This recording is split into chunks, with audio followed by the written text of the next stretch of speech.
សួស្តីបងប្អូនទាំងអស់គ្នាថ្ងៃនេះខ្ញុំបាទនឹងចេញវីដេអូថ្មី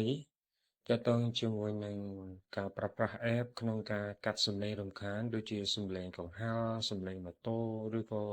សំឡេងអ្វីផ្សេងៗគឺទុកតែសំឡេងយើងនៅក្នុងវីដេអូហើយកុំឲ្យខាតពេលវេលាយូរតោះយើងចូលទៅកាន់ការបង្ហាញទាំងអស់គ្នាដំបូងបងប្អូនចូលទៅកាន់ Play Store បន្ទាប់ពីបងប្អូនបើក Play Store ហើយបងប្អូនត្រូវចុចពាក្យថាស្វែងរកនៅខាងក្រោមនេះហើយបងប្អូនចូលមកខាងលើហើយបងប្អូនវាយតាមខ្ញុំមកគឺ app ហ្នឹងមានឈ្មោះថា Audio គឺបងប្អូនខាងលើដោយសារខ្ញុំធ្លាប់ down ហើយអញ្ចឹងបងប្អូនអ្នកវាយពាក្យថា Audio Noise Reducer ឬក៏មួយទៀតបងប្អូនអាចវាយពាក្យថា Audio Video បាទ Audio Video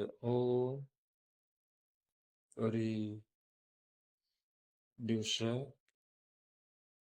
បាទ Reducer នេះបងប្អូន Audio Video Noise Reducer V2 នេះអាហ្នឹងគឺងាយស្រួលប្រើដែលខ្ញុំបានប្រើហើយចឹងខ្ញុំណែនាំបងប្អូនអាចប្រើ app មួយនេះមកបងប្អូនចុចលើពាក្យហ្នឹងមកចុចទី2នេះបងប្អូនដោយសារមានលក្ខណៈងាយស្រួលអញ្ចឹងបងប្អូនអាចធ្វើវាបានលឿនក្រៅពីហ្នឹង app ផ្សេងៗដែលខ្ញុំធ្លាប់ down ជាមួយនឹងការកាត់សំឡេងហ្នឹងគឺមានភាពរញ៉េរញ៉ៃហើយស្មុគស្មាញទាមទារយើងដូចជាមាន Pro សម្រាប់យើងត្រូវទិញអញ្ចឹងណាបងប្អូនតែបើក្នុង Audio Video Noise Reducer V2 នេះបាទគឺងាយស្រួលអញ្ចឹងបងប្អូនចុចមកហើយអញ្ចឹងបងប្អូនចុចពាក្យថា install ឬក៏ខ្មែរយើងហៅថាដំឡើងបងប្អូនចុចសិនណា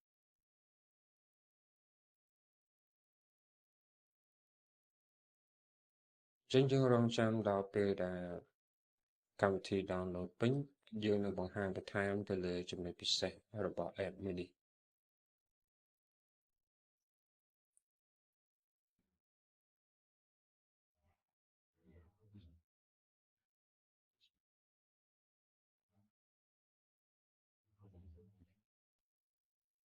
អូខេអញ្ចឹងបន្ទាប់ពីយើងបាន download ពេញហើយអញ្ចឹងយើងនឹងចាំបើកប្រើតែម្ដងគឺកំពុងតែបាទ install ឡើងចឹងទីទៀតយើងចុចពាក្យថា open អូខេអញ្ចឹងបន្តមកទៀតយើងត្រូវចុចពាក្យថា open មក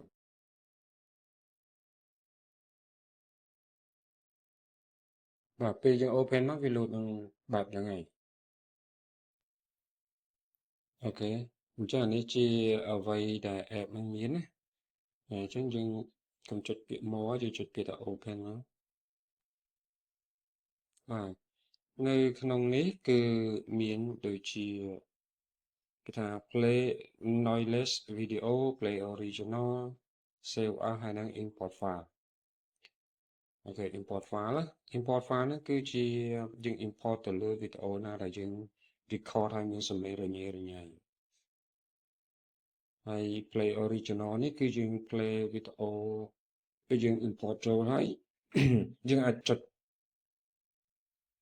ស្ដាប់លេងណាថាសំឡេងមិនដែរហើយបន្ទាប់ហើយអស់យើងទៅ share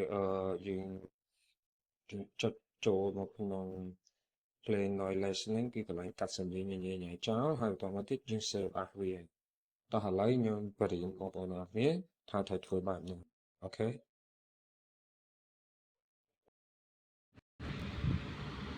អូខេឥ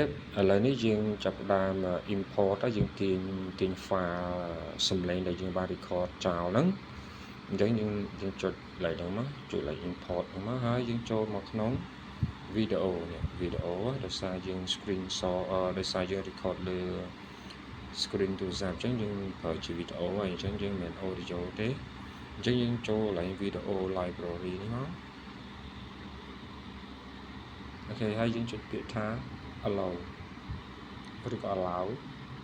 ហើយតទៀតនេះយើងរើសយកវីដេអូនេះមកវីដេអូយើង record ហ្នឹងបាទតើយើងអញ្ចឹងហើយយើងត្រូវការរងចាំនៅពេលដែរបាទហើយអញ្ចឹងយើង enable ណាអូខេយើងចុចពាក្យថា allow ទៀតណា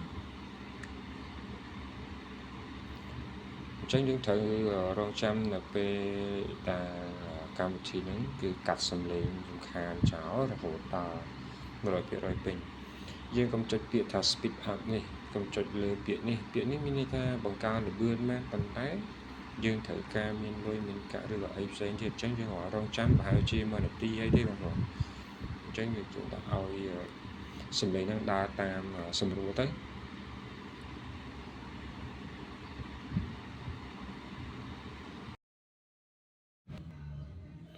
បន្ទាប់ពីវាកាត់សំឡេងរួចរាល់ហើយយើងចុចពាក្យថា done មកបងប្អូន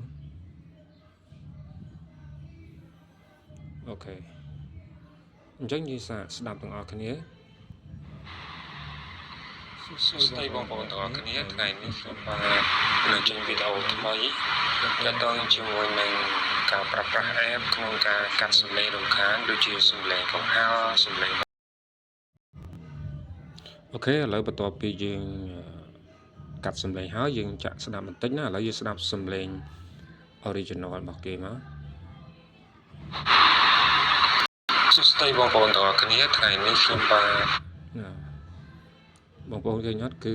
មានសំឡេងរំខានណាអញ្ចឹងយើងមកសំឡេងដែលយើងកាត់ហើយណាសួស្តីបងប្អូនទាំងអស់គ្នាថ្ងៃនេះខ្ញុំបាននឹងចេញវីដេអូថ្មីទាក់ទងជាមួយនឹងការប្រើប្រាស់ app ក្នុងការកាត់សំឡេងរំខានដូចជាសំឡេងកង្ហារសំឡេងម៉ូតូឬក៏សំឡេងអ្វីផ្សេងៗគឺទុកការសំឡេងអូខេឥឡូវបន្ទាប់ពីយើងកាត់ហើយអស់យើងចូលពាក្យថា save as មកនេះខាងក្រោមនេះមកបាទអញ្ចឹងវានឹងលោតបែបហ្នឹងបងប្អូនយកពាក្យនេះ free 5 minute មកចុចលើហ្នឹងមក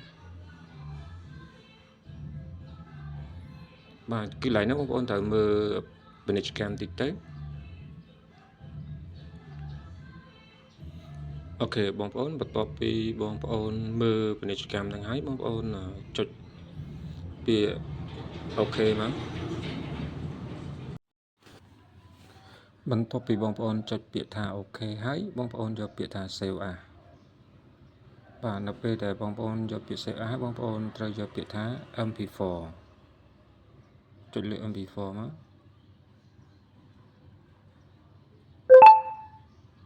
បាទអូខេ